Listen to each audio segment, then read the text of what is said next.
Super 30 एक 2019 भारतीय हिंदी भाषा की बायोग्राफिकल ड्रामा फिल्म है जिसे Phantom films, Nadiadwala grandson entertainment, Reliance entertainment और HRX फिल्म्स द्वारा 60 करोड़ रुपए के बजट में निर्मित किया गया है। दो गणित के शिक्षक और शिक्षक आनंद कुमार के जीवन के साथ साथ इसी शीर्षक के शैक्षिकी कार्यक्रम के आधार पर यह विकास बहल द्वारा निर्देशित है और ऋतिक रोशन कुमार के रूप में है। 3-5 फिल्म ने फैंटम फिल्म्स के अंतिम निर्माण को चिन्हित किया। 6 यह 12 जुलाई 2019 को सिनेमाघरों में रिलीज हुई थी। 7-8 रोशन के प्रदर्शन को व्यापक प्रशंसा मिली। 9 दुनिया भर में 208 करोड़ रुपए की कमाई के साथ यह फिल्म एक बड़ी व्यावसायिक सफलता के रूप में उभरी और 2019 की सबसे ज्यादा कमाई करने वाली हिंदी फिल्मों में से एक बन गई। फिल्म फुग्गा के साथ शुरू होती है, जो एक सफल व्यक्ति है जो लंदन में अपनी बात रखता है। फुग्गा अपने शिक्षक आनंद कुमार से सीखने के अपने अनुभव को याद करते हैं। कॉलेज में एक छोटे आनंद को दिखाने के लिए दृश्य समय पर वापस जाते हैं। आनंद एक निम्न वर्ग का छात्र है जिसे पढ़ाई का शौक है और वह इसमें अच्छा है। एक स्थानीय प्रतियोगिता सत्कार में स्थानीय मंत्री श्रीराम सिंह उस पर गर्व करते हैं। जब भी जरूरत होती है मदद करने का वादा करते हैं। आनंद अक्सर विदेशी गणित पत्रिका में समस्याओं को हल करके गणित सीखने के लिए बनारस हिंदू विश्वविद्यालय की पुस्तकालय जाते हैं। एक दिन पुस्तकालय पर्यवेक्षक अंत में उसे पकड़ लेता है और कहता है कि उसे वहां पढ़ने का कोई अधिकार नहीं है।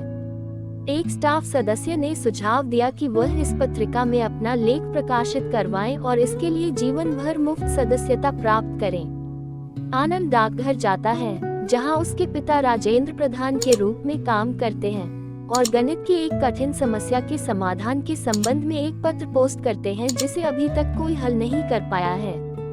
फिर वह समस्या को हल करने के लिए पत्रिका में छप जाता है और कैम्ब्रिज विश्वविद्यालय के प्रोफेसर रिचर्ड से वहां एक कार्यक्रम में शामिल होने के लिए एक पत्र प्राप्त करता है। आनंद का परिवार उनका पूरा समर्थन करता है, लेकिन परिवार के पास इतना पैसा नहीं है कि वे इंग्लैंड जा सकें। आनंद और राजेंद्र मंत्री श्रीराम सिंह के पास मदद के लिए जाते हैं, लेकिन वह ऐसे किसी भी वादे से इनकार करते हैं। आनंद सबूत के तौर पर अपना मेडल दिखाने की कोशिश करते हैं और श्रीराम के सम्मान की याद दिलाते हैं, लेकिन फिर भी पैसे नहीं मिलते हैं। वे दोनों पैसे इकट्ठा करने की कोशिश करते हैं लेकिन असहाय रहते हैं। उसी रात राजेंद्र को दिल का दौरा पड़ा और उनका निधन हो गया, जबकि उनके बेटे उन्हें अस्पताल ले गए। आनंद ने अपने पिता की मृत्यु और उनकी आर्थिक स्थिति के कारण कैम्ब्रिज जाने से इनकार कर दिया। फिर वह परिवार की आमदनी बढ़ाने के लिए शहर में पापड़ बेचता है। एक दिन वह लल्लन सिंह से मिलता है, जो श्रीराम सिंह का एक क्रोनी नौकर है, जो एक हाई प्रोफाइल कोचिंग सेंटर चलाता है। लल्लन आनंद को एक्सीलेंस कोचिंग सेंटर में शिक्षक के रूप में ले जाता है।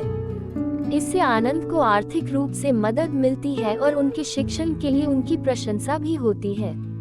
एक दुर्भाग्यपूर्ण दिन आनंद एक लड़के की दुर्दशा देखता है जिसे गरीबी के कारण छोड़ना पड़ा। राजेंद्र के शब्दों को याद करते हुए उन्हें पता चलता है कि इन गरीब बच्चों को भी पढ़ने का अधिकार है। आखिरकार वह कोचिंग सेंटर छोड़ देता है और गरीब बच्चों के लिए अलग से ट्यूशन शुरू करता है, जिसमें वह एक बार में 30 बच्चों का नामांकन करता है। दुर्भाग्य से यह उसे आर्थिक रूप से चोट पहुंचाता है और उसे अपनी प्रेम रुचि सुप्रिया के समर्थन की भी कीमत चुकानी पड़ती है।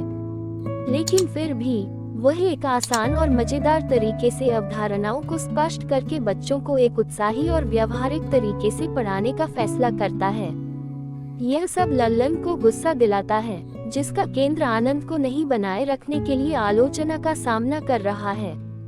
लल्लन आनंद को वापस लाने के प्रयास में आनंद के केंद्र को मुफ्त ज्यामिति बॉक्स देने की कोशिश करता है, लेकिन सफल नहीं होता है। वह आनंद को एक द्वंद्व युद्ध की चुनौती देता है, जिसमें लल्लन के छात्र और आनंद के छात्र एक ही परीक्षा देते हैं और सबसे कम औसत स्कोर वाले कोचिंग सेंटर को बंद कर दिया जाएगा। परीक्षा होती है।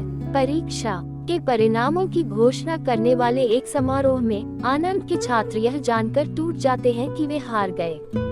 कागजात पेश करने के लिए, जिस पर आनंद ने प्रतियोगिता से पहले हस्ताक्षर किए थे। लल्लन ने सुप्रिया और उनके पति पुरुषोत्तम को एक IAS अधिकारी के रूप में आमंत्रित किया, जो आनंद को झटका देता है। हालांकि कागजात नहीं मिले हैं, जो आनंद को कागजात पर हस्ताक्षर करने के ऐसे दावों से इनकार करने के लिए प्रेरित करता है।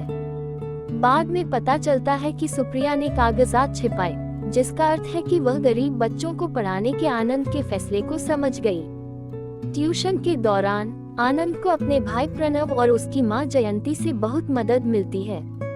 लल्लन और श्रीराम ने आनंद और छात्रों को मारने की साजिश रची ताकि उसके बच्चे भारतीय प्रौद्योगिकी संस्थान की परीक्षा न दें। लल्लन के 2 गुर्गे आनंद को बुरी तरह से चोट पहुंचाते हैं और मौत के कगार पर अस्पताल में भर्ती हैं। वह अपने छात्रों को श्रीराम द्वारा भेजे गए गुंडों को हराने के लिए अपने ज्ञान का उपयोग करने के लिए कहता है, जबकि उनका इलाज किया जा रहा है। छात्र एकता में विभिन्न अवधारणाओं और विषयों के अपने ज्ञान का उपयोग करते हैं और गुंडों को हराते हैं। आनंद का सफलतापूर्वक इलाज किया जाता है और वह स्वस्थ हो जाता है। कुछ महीने बाद छात्र IIT की परीक्षा देते हैं और उनमें से सभी 30 इसे सफलतापूर्वक पास कर लेते हैं।